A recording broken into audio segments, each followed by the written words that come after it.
Breaking news చూస్తున్నాం. వైజాగ్ మత్స్యకారుల ప్రాణాలంటే కూటమి ప్రభుత్వానికి లెక్కలేదని వైసీపీ ఎమ్మెల్సీ వరద కళ్యాణి ఆరోపించారు.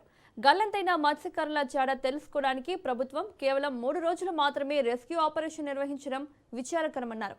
కేవలం 10 లక్షలు పరిహారం ప్రకటించి చేతులు దులుపుకుందని ప్రభుత్వంపై విమర్శలు చేశారు. మత్స్యకార కుటుంబాలకు అండగా ఉండేందుకు జగన్ వస్తున్నారంటున్న ఎమ్మెల్సీ వరద కళ్యాణితో మా విశాఖ ప్రతినిధి Kiran face to face.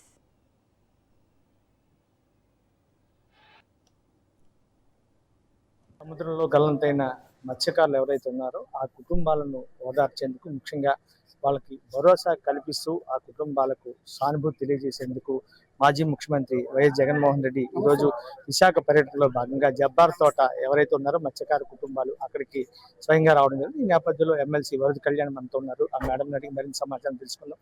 Madam గారు, ఈరోజు చెప్పండి, ప్రభుత్వం 10 లక్షలు ఎక్స్గ్రేషియా ప్రకటించింది గల్లంతైన కుటుంబాలకు, అది వాళ్ళకి చాలటం లేదంటున్నారు. ఎందుకని ఈ నిర్లక్ష్య పరిస్థితి అని చెప్పి వైసీపీ మొదటి నుంచి చెప్తూ ఉన్నది, ఏంటి కారణం? ఈ మత్స్యకారుల ప్రమాదం విషయంలో మొదటి నుంచి కూడా ప్రభుత్వం అత్యంత నిర్లక్ష్యంగా వ్యవహరిస్తూ ఉండే పరిస్థితి మనం చూస్తూ ఉన్నాం.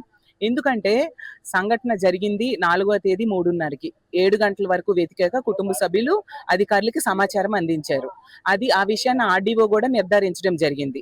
కొందరు అధికారులు రాత్రే సమాచారం అందింది అంటారు, కొందరు అధికారులు నెక్స్ట్ డే ఉదయం అందింది సమాచారం అని చెప్తూ ఉంటారు. అంటే ఎంత సమన్వయ లోపము జరిగింది అనేది స్పష్టమవుతూ ఉంది. మత్స్యశాఖ కమిషనర్ అయితే నెక్స్ట్ డే మార్నింగ్ 10 గంటలకి అతనికి సమాచారం అందిందంట. ఎంత దారుణం అంటే ఇంచుమించు 18 గంటలు వాళ్ళ ప్రాణాలు గాల్లో దీపంలా ప్రభుత్వం వదిలేసిన పరిస్థితి మనం చూస్తూ ఉన్నాము. అలాగే 3 సభ్య కమిటీ 2వ రోజు వేకుజామున 5:30కి సమాచారం అందింది అని చెప్తున్నారు. ఎక్కడ కూడా బోట్లు గాని హెలికాప్టర్లు గాని కనిపించిన పరిస్థితి లేదు. ఎందుకు బ్రతికి బట్ట కట్టిన చిన్న అనే వ్యక్తి చెప్తూ ఉన్నాడు, అంటే 5వ తేదీ ఉదయం 9 గంటల వరకు కూడా ఒక బోట్ గాని హెలికాప్టర్ గాని కనిపించలేదు అనేసి. అంటే ఇన్ని అవర్స్ వాళ్ళు నిర్లక్ష్యం వహించారు. మరి చంద్రబాబు నాయుడు గారు గాని లోకేష్ గారు గాని ఎందుకు ఈ కుటుంబాన్ని 10 రోజులు అవుతున్నా పరామర్శకు రాలేదు? అలాగే స్థానిక మంత్రి అయిన అనిత గారు ఎందుకు పరామర్శకు రాలేదు? వీడియో కాల్లో పరామర్శ చేస్తూ పబ్లిసిటీ స్టంట్లు చేస్తూ ఉండే పరిస్థితి మనం చూస్తూ ఉన్నాం. అసలు ఆవిడ మంత్రిగా కొనసాగుతున్నారా, రిజైన్ చేసి వెళ్ళిపోయారో తెలియని పరిస్థితి. అలాగే మత్స్యశాఖ మంత్రి పక్క జిల్లాయే, మరి అతను ఏం చేస్తున్నారు? 10 రోజులు అయింది కదా, వచ్చి ఆ కుటుంబాలకు ధైర్యం చెప్పాలి కదా, ఇంతవరకు రాలేదు. అంటే ఎంత నిర్లక్ష్యం, మత్స్యకారుల ప్రాణాలంటే ఎంత నిర్లక్ష్యం వీళ్ళకు ఉంది అనేది స్పష్టం అవుతూ ఉంది. మరి ఇదే అనిత గారు, ఇదే అచ్చెన్నాయుడు గారు సింగపూర్ ట్రిప్లకి వెళ్ళారు, కోట్లు ఖర్చు పెట్టారు.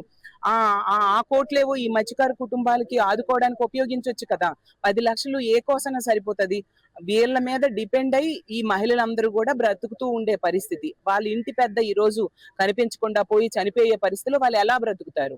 ఆ రోజు జగన్మోహన్ రెడ్డి గారు మత్స్యకారుల తాలూకా బోట్స్ తగలడిపోతే 50 లక్షల వరకు కాంపన్సేషన్ 48 అవర్స్ లో ఇచ్చిన పరిస్థితి. ఇప్పుడు ఎందుకు ఈ ప్రభుత్వం ఎంత నిర్లక్ష్యం వహిస్తూ ఉంది? మొన్న విజయవాడలో జరిగిన లాకడ్ డెత్ కేసులో తీసుకుంటే ఈ అనిత గారు అవ్వచ్చు, చంద్రబాబు నాయుడు గారు అవ్వచ్చు, మనం చూసాం. కనీసం ఆ వ్యక్తి తాలూకా బూడిదని కూడా కుటుంబ సభ్యులకి ఇవ్వలేదు.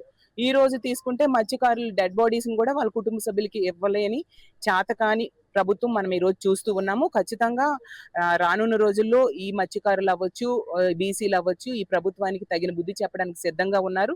వీళ్ళ అహంకారం కూడా ప్రజలు గ్రహించారని తెలియజేస్తూ ఉన్నాను.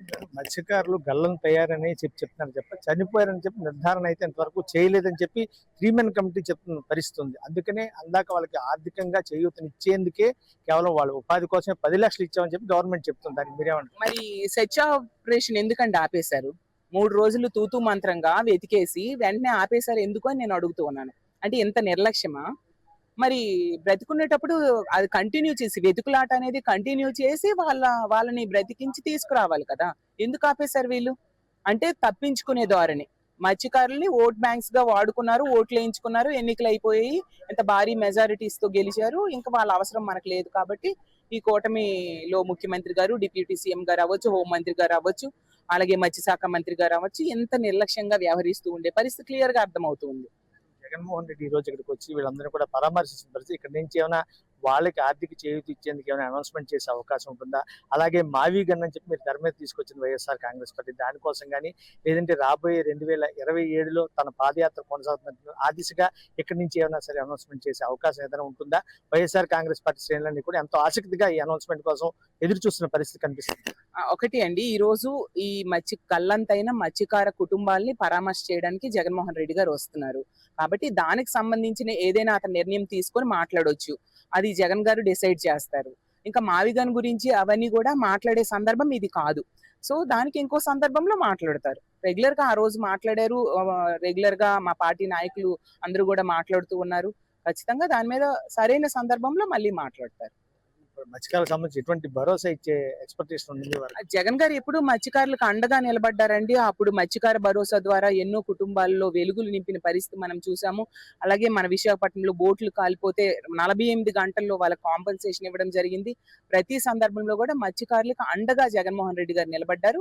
ఖచ్చితంగా వీళ్ళకి కూడా అండగా నిలబడడం కోసం గెలిచిన ముఖ్యమంత్రి గాని, డిప్యూటీ సీఎం గాని, స్థానిక హోంమంత్రి మహిళ అయ్యుండి ఇంట్లో మహిళలు ఏడుస్తూ ఉన్నా కనీసం పట్టించుకోని పరిస్థితి ఈ రోజు ఉంది. అలాగే మత్స్యశాఖ మంత్రి నిర్లక్ష్యంగా కనీసం పరామర్శ చేయని పరిస్థితి ఉంది. కానీ ప్రతిపక్ష నేత అయిన జగన్మోహన్ రెడ్డి గారు ఈ రోజు పరామర్శకు వస్తూ ఉన్నారంటే అతనికి మత్స్యకారులంటే ఎంత అభిమానం, ఎంత చిత్తశుద్ధి ఉంది, వాళ్ళ కోసం ఎంతగా ఆలోచిస్తున్నారు అనేది మనకు స్పష్టమవుతుంది.